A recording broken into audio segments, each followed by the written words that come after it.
Hello and welcome to Everyday Petrolhead. I'm your host Terrence Anderson and welcome to my channel. Now, we talked a little bit about the Ford Explorer. As you know, the wife's Ford Explorer died and we had to replace it, and luckily we lucked out and an associate of ours had a vehicle available, and we have a 2003 Lincoln Aviator. It's what replaced the Ford Explorer. It is a very nice vehicle, decently kept. It's got some issues here and there that we need to take care of. Of course, you know, got to deal with the headlights and they're fogging up, and you know, over here and there. Not too many things crazy to deal with. There's some internal things that are going on, which I suspect is why he got rid of it. Under the hood, you have the Intech 32 valve V8. It's the same engine that's in the Mustang Bullet from around the same time, and it's in really good condition. One of the things I love about this scenario is, remember the water pump on the Ford Explorer? He recently replaced the water pump on this one, and as a bonus, he also did the timing chain on the engine. So both banks have the timing chains done. So this engine is actually pretty good for another, you know, almost 100,000 miles. Now, today's problem is something that happens a lot. As you can see, there's some wetness going on here by the engine. This hose right here that leads around in that way, apparently it's prone to leakage. As you can see, there's a bend and a kink in it. It's a vacuum hose, a PCV hose, and it is leaking all down here. This is most likely the reason why the car was getting such bad gas mileage. It's supposed to get between 17 and roughly 21 miles per gallon, which is fine. But she's getting about 11 to 12. And I think he was willing to let it go because they couldn't figure out what was going on, and mechanics probably weren't fully telling him. So I'm gonna pick up that hose, replace it, and see how she does going forward. Outside of that, there really aren't too many issues here. I mean, honestly, this engine bay is, yeah, it's dirty because it's an old car, but she's in pretty decent condition, and you know, over 100,000 miles. But man, I am not upset with this scenario, and you can't ask for a better scenario. Luckily, we were able to nab this thing, and what's interesting is I think we're gonna be able to solve that problem for a mere $35. And that's impressive. One of the things I love about this generation Aviator is the dash is completely black till you turn it on. When you turn it on, it illuminates white, and the meters are red and look like they're floating in air as they move. Now, the guy that we got it from, he already installed an AV system called an Audio Tech system. I'm not a big fan of this radio. It has a lot of quirks, and I can tell the system was rushed on how they installed it, as well as the car alarm having various problems. But some of the problems I'm noticing are more so related to design flaws with the door switches. Now, on the Ford Explorer, the 4 set of doors, the switches are about $35, $40 for the whole set. For the Lincoln, they are about $50 each. And honestly, they are the same switch. So guess what we're gonna do? But basically the car at any speed is telling us one of the doors is ajar and we're not sure which one it is. It could also easily be the alarm. So maybe down the road, I'll probably replace the alarm system. But I have to say, I am very excited about the fact that the car has a DVD system. And overhead, it did come with a factory one, but there's something wrong with it.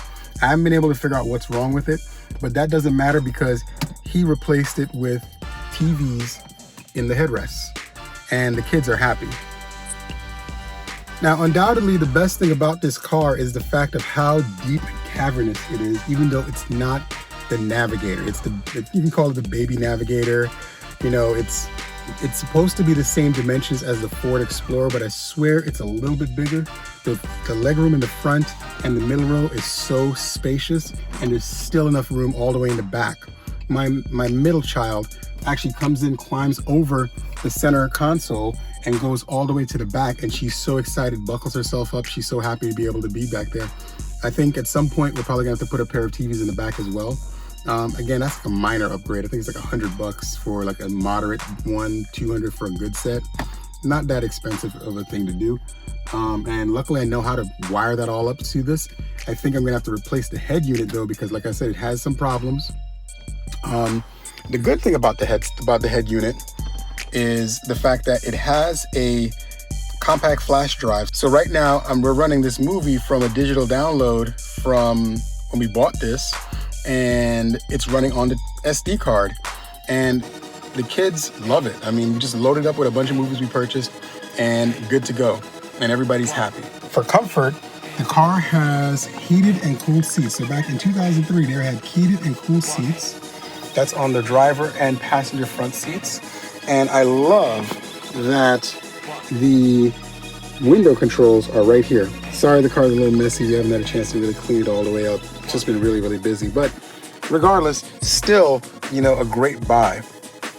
And overall, he's done some minor updates to this car that are amazing, and they help. And, you know, one of the things I love about this car, I loved it when I had it before. I really regret getting rid of it the last time, is it has the same power output as the BMW X5 that I have over there. I love my X5. I love how fast it is. I love how it feels. Even though it has a bunch of random problems, it's still a great car to drive. But this thing is a comfortable car to drive, and it's fast. You know, 300 horsepower, roughly 300 pound-feet of torque almost the same specs. The delivery is different. Same brutal acceleration, but the difference is it does it comfortably.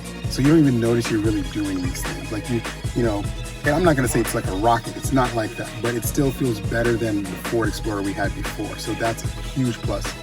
Upgrades that we plan to do in the future, we definitely have to do new tires. I have to do all 4 brakes and all 4 rotors. We're gonna do some minor work or electrical work inside of the car. I wanna check all the fuses. I haven't had a chance to do that yet because, you know, we've just been ripping and running for like weeks nonstop. But once we do those things, this thing should be fully set. I'm looking forward to taking her on road trips. All right, so what we're gonna be replacing is this hose. It is very kinked up right here.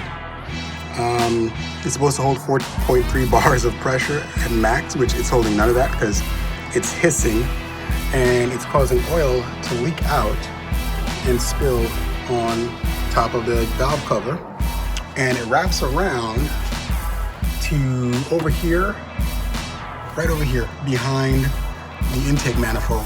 I think what it is, it's a recirculation valve down here. When a certain amount of oil pressure builds, it allows some of the oil to go up, out, and into the intake to be burned. It's regulating it from the breather hole on the back of the valve cover.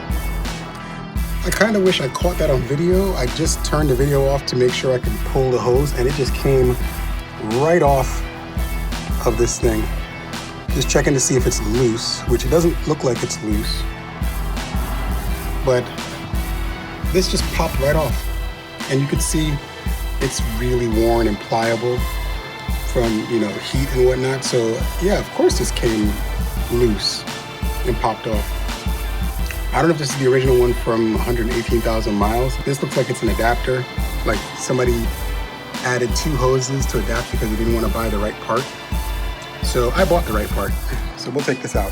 So this is the bad hose. And yeah, it's exactly what I thought. Someone was being cheap and said, hey, you know what, you can fix the problem if you just buy a piece of hose and put it on, cut it, put it on there, and then put this on there, on the other end. And it was leaking on both sides because this end is also very pliable and loose. This is the replacement, and it's a lot firmer on the ends. And this is the original design. So if I turned it like this, you could see that that was correct. But that was the piece that's in there, and they just shoved on, you know, some hose over the edges. And they didn't even, you would have thought they would have crimped it down to avoid the leaking.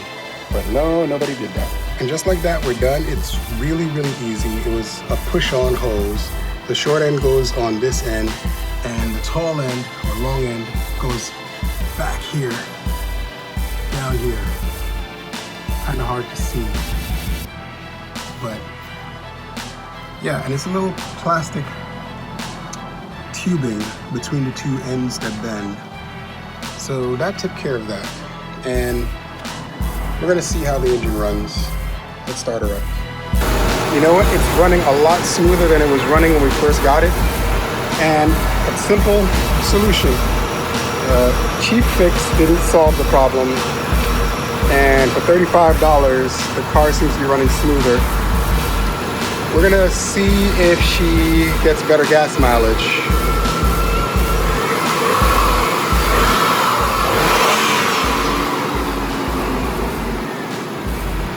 Sounds a hell of a lot better.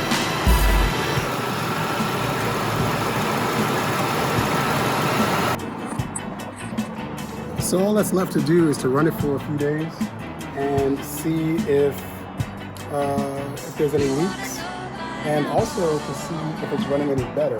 But so far so good. I mean, before, even just for a few minutes, like how I ran it for a few minutes, it was still sputtering oil, and it would just come off on the side, so you didn't really notice it.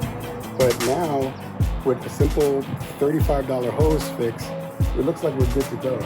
So I'm looking forward to seeing how this car performs now, MPG wise, versus before. Like I said, I was getting 11 to 12, and I'm supposed to be getting between 17 and 21. So let's see. Did the $35 hose fix it? I'll let you guys know later. Since the repair, we've been getting about 17 city, 21, 22 highway. So I'll say this is a big win. If you like what I've been talking about, like, share, and subscribe, and join me next time with Everyday Petrahead. Thanks.